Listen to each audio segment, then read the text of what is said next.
He lay perfectly still beneath silk sheets, waiting for proof that she was like the rest, greedy, small fake. But what she did instead made his breath catch, and shattered everything he thought he knew. If you're ready to hear the whole story, click subscribe and let me know in the comments where you're watching from, because tomorrow, I will be giving you another story just as crazy as this one. And you don't want to miss it. Now let's get into it. Not anymore. Not since he'd learned that even a smile could be currency in disguise. He was already dressed when the sun breached the glass walls of his penthouse suite. Crisp white shirt. No tie. Cufflinks still on the counter, like a decision he hadn't made yet. The estate stretched across 5 acres of stone, glass, and quiet. Quiet he paid for. He didn't like breakfast meetings. Too much posturing. So he took his coffee alone, black and bitter, standing barefoot at the window while the rest of the house woke below him. Elena Cruz moved quietly through the long corridor. Her shoulders carried both purpose and the kind of restraint learned only through years of being unnoticed. Her daughter, Lena, walked beside her, holding a folded apron and a paperback novel pressed tight to her chest. "You don't have to help today," Elena whispered. "Go read. Go be 17. "I'd rather stay close," Lena said, offering a small smile. She wasn't being dutiful. She just liked the quiet of the estate, when no one was watching, and the world let her blend in. Lena tied her apron slowly, watching the cook prep trays for the upstairs breakfast. "Elena," someone called. "Mr. Langford wants the blue guest suite cleaned today." Elena nodded, eyes flicking to Lena. "You'll come with me?" "Of course." Noah passed by the open doorway of the blue suite. Inside, he caught a glimpse of movement. Lena, dusting the windowsill with careful hands, her face calm, focused. She didn't notice him. She didn't pause. Most people did, when they realized who he was. He said nothing and kept walking. Lauren, his assistant, leaned against the doorway. "You haven't approved the security footage request." "I don't need cameras in the south wing," Noah said, eyes still on his screen. "They're not for security. You asked to monitor new staff." "I'll handle it another way." She tilted her head. "You're testing people again?" He didn't answer. But she already knew the answer. She liked this room the most. Not because it was the grandest, it wasn't. But because the light came in just right. The soft gold of afternoon made the dust dance in the air. She picked up a book someone had left behind. Leather-bound. Pages dog-eared in the middle. She smiled, sat for a moment on the edge of the chaise, and read. Only for a minute. Then she set it back exactly as it was. Unmoved. Unseen. That night, he left the door cracked just enough. Just enough to let her think she was alone. He lay still in the guest bed, shirt unbuttoned slightly, heartbeat slowed. Eyes closed. Waiting. He wanted proof. Proof she wasn't different. Proof she'd snoop. Take something. Look through drawers. Steal. But instead, he heard her feet pause at the doorway. Then a whisper. "I hope he's okay." He looked tired earlier. Then retreating footsteps. The door clicked gently shut. His eyes stayed closed, but his chest rose, sharper this time. She hadn't touched anything. Hadn't stayed. She'd just hoped he was okay. And for reasons he didn't understand yet. That got to him. Have you ever been completely misjudged, or misjudged someone else, only to be surprised by who they really were? Drop your story in the comments. The room smelled of jasmine from a diffuser tucked on a shelf. Lena moved silently, pulling clean linens from the cupboard. The guest bed was still made, touched only by the man pretending to nap beneath its heavy blankets. Noah kept his eyes closed. He didn't expect her to talk. He expected rustling, maybe the soft squeak of a drawer. Instead, he heard a breath. Then a voice, gentle, steady. "I know you're not asleep." Silence. His pulse flickered. Still, he didn't move. "I saw your eyes twitch," she said. "You're a terrible faker." No smile. No mockery in her tone. Just honesty. "I don't know what you're trying to find out," she added, "but I hope you get whatever answer you came for." She turned to leave. Paused. Then stepped back. Laid something quietly on the table beside him. She left. He waited until her footsteps disappeared, then opened his eyes. Next to the lamp was a small folded square of cloth. One of her aprons, clean, stitched with a simple purple thread at the hem. And on top of it, a single note. If you're too proud to ask for help sleeping, this smells like lavender. My mom uses it when I can't stop thinking. Lauren stared across the desk. You ran a test. It wasn't meant to go that far. She passed. He didn't answer. She leaned forward. So what now? I don't know. He hadn't expected kindness. Not from a girl who had every reason to resent him, or fear him, or ignore him. But she hadn't taken. She hadn't even asked. She'd offered. And that froze him. She sat on the floor outside her mom's quarters, arms around her knees, watching the hallway lights dim on auto-timer. She hadn't told her mother. Not about the sleeping test. Not about the note. She didn't know why she wasn't angry. Maybe because this house had always looked at her like a shadow. And for the first time, someone saw something else. Even if it was just curiosity. Even if it was a trap. She had nothing to hide. The cloth still rested on his nightstand. He hadn't used it. But he couldn't bring himself to move it either. What kind of person gives comfort to the man trying to catch her doing wrong? Someone who isn't trying to be seen. Someone who just is. Have you ever surprised someone simply by being kind, when they expected the opposite? Or has someone ever changed your view with an unexpected act of grace? Share in the comments. Noah didn't bring up the note. Didn't mention the cloth. Didn't even make eye contact when Lena entered the hallway carrying fresh linens. She paused when she saw him standing by the grand staircase, talking to Lauren. Then kept walking. As if she hadn't stood by his bed the night before. As if she hadn't said something that stayed with him longer than he'd admit. You going to tell her? Tell her what? That you weren't sleeping. Noah pulled at the cuff of his sleeve. It's irrelevant. She might not agree. She didn't ask. Lauren crossed her arms. Maybe she already knew it wouldn't change anything. Steam fogged the windows as Lena folded towels. She'd replayed the moment in her head all morning. What she said. How he didn't react. She shouldn't care. But part of her did. Because for just a second, it felt like he wasn't him. Not the billionaire. Not the boss. Just a man too tired to sleep. Lena stirred soup on the stove. Elena glanced at her. You're quieter today. Just tired. Something happened upstairs? Lena hesitated. No. Nothing worth repeating. But her hand lingered on the spoon. Stirring slower than usual. He ran 5 miles on the treadmill. Harder than usual. Faster. Trying to sweat out the memory of her voice.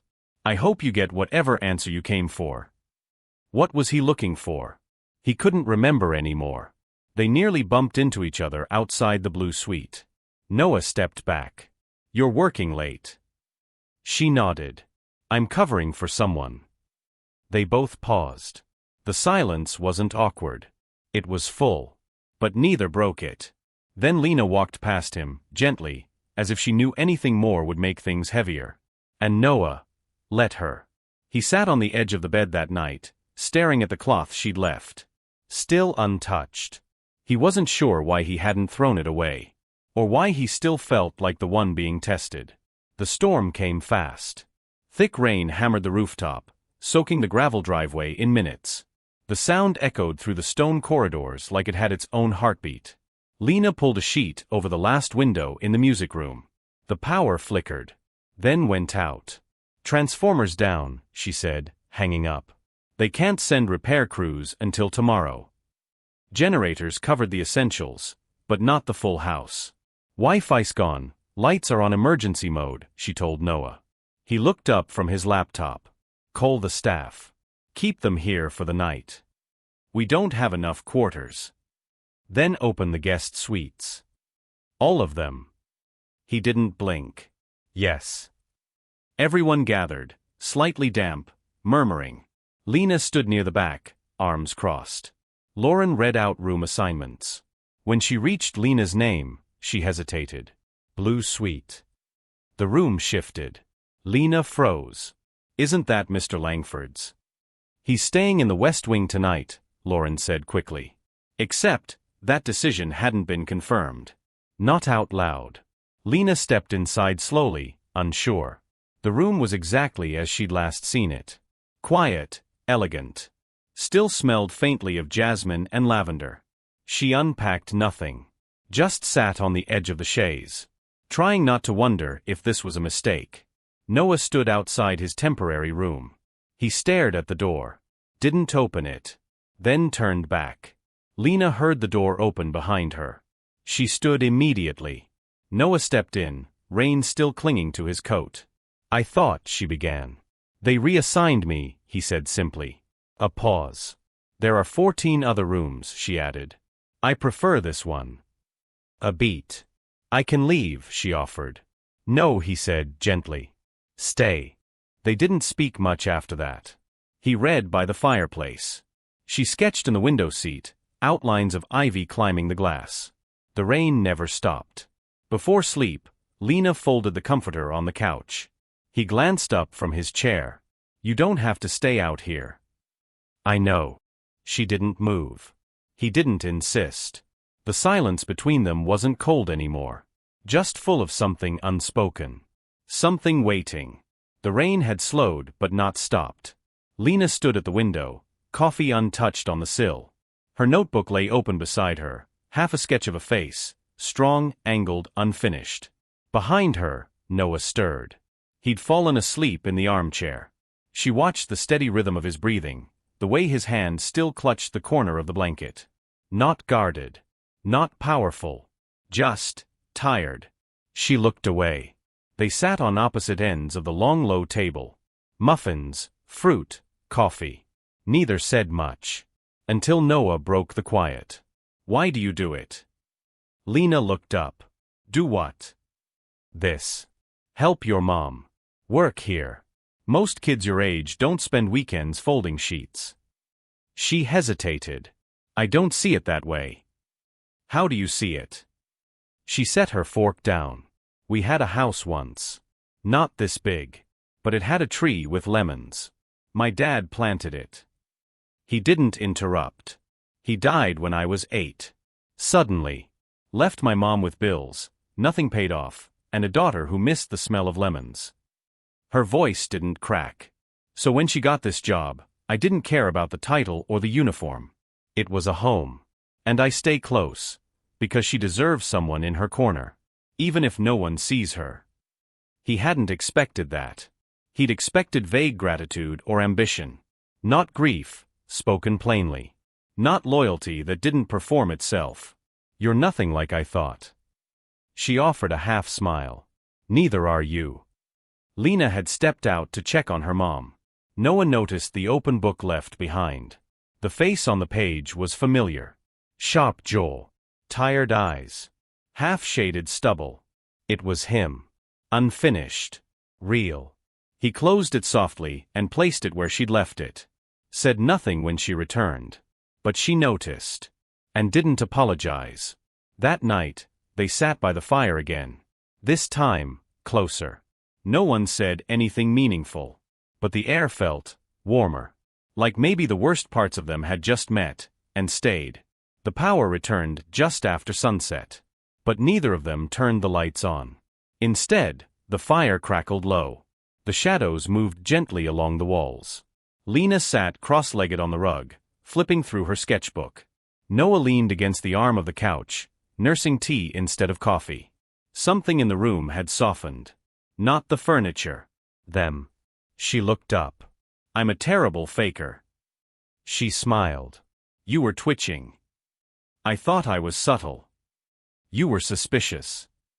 They both laughed, and it wasn't guarded. Not this time.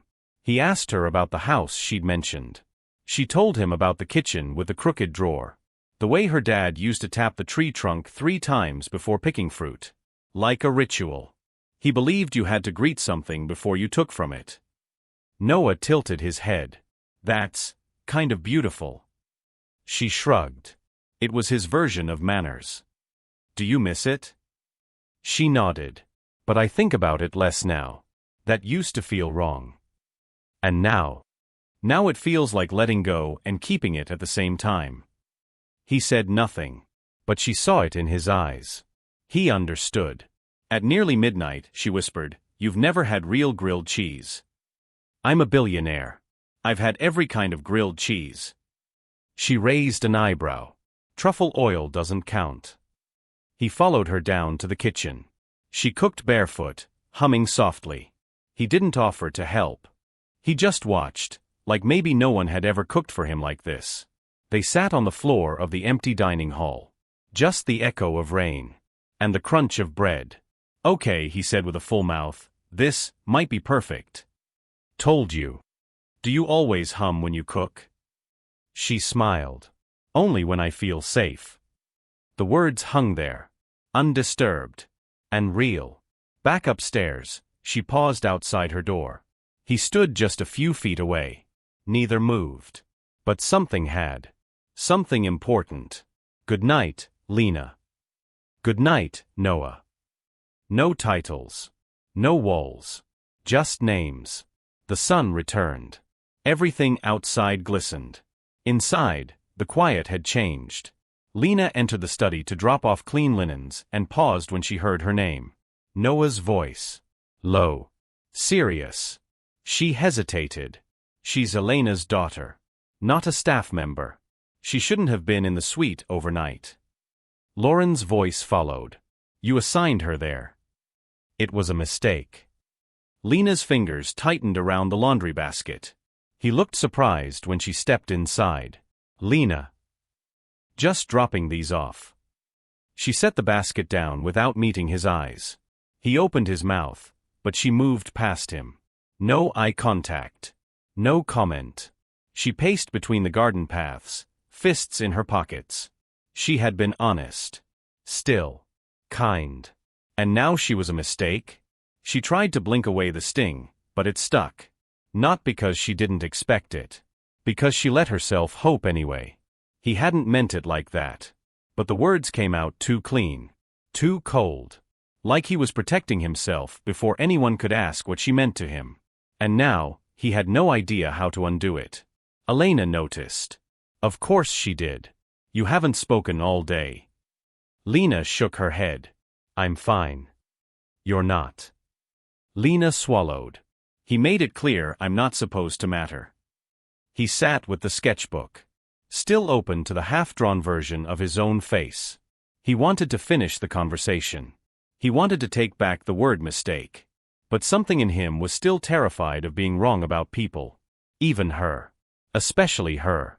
That evening, Lena returned the cloth to his desk. Lavender scent still faint. Folded perfectly. No note this time. Just a quiet return. And Noah didn't open it. Noah hadn't stepped out here in months. The wind carried cold air and the scent of wet stone. He watched the lights come on across the city skyline. He thought about her silence. The way she walked past him like she never meant to speak again. And maybe she shouldn't. He'd pushed her away just to stay in control. But what had he actually controlled? Nothing worth keeping. Lena braided her hair slowly in front of the mirror. Elena watched her from the doorway. "He hurt you." Lena nodded once. "I didn't think he could." Lena gave a thin smile. "I didn't either." A pause. Elena stepped closer. "Some people don't know how to be seen." Lena swallowed. "I didn't ask to be seen. Just not erased." He stood outside the staff wing, unsure. Then turned back. Too proud. Too unsure if it was welcome. He found himself in the guest suite again, staring at the cloth she'd returned. The lavender had faded. But the fold lines remained. Perfect. Precise. Deliberate. Like a goodbye done gently. She opened to a new page. Noah's face again. This time, shaded darker. Not angry. Just distant. She didn't tear the paper. She just turned it. And moved on. It came just after midnight. 3 soft knocks. Lena opened the door. Noah stood there, holding something. The cloth. Still folded. "I don't want it back," he said. She raised an eyebrow. "I want it where it was. Next to me." Because it meant something. She waited. I shouldn't have called you a mistake. You didn't say it to me. That made it worse. He took a breath. I don't know how to be this. Honest. Exposed. But I think I'd regret it forever if I didn't at least try. A long pause. Lena opened the door wider. Didn't speak. She didn't need to. The house was quiet again. But this time, not heavy. Lena walked the same hallway she'd walked 100 times, linen cart rolling beside her. But her steps were different. She wasn't trying to disappear.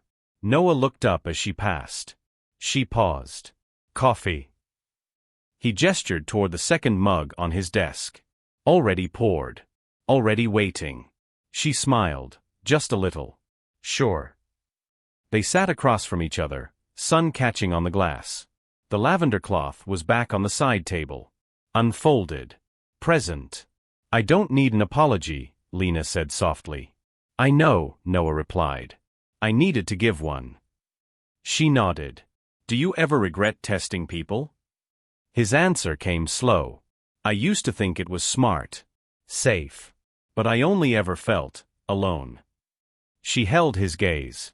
So stop testing. He nodded once. Starting now. Lena met him there, 2 sketchbooks in hand. He handed her a cup of tea this time. No grilled cheese, she teased. That's Act 2 food. She laughed, fully now. For the first time, it felt like hers. Not like an observer. Like someone learning to be part of something. He didn't ask who the sketch was of. He didn't have to.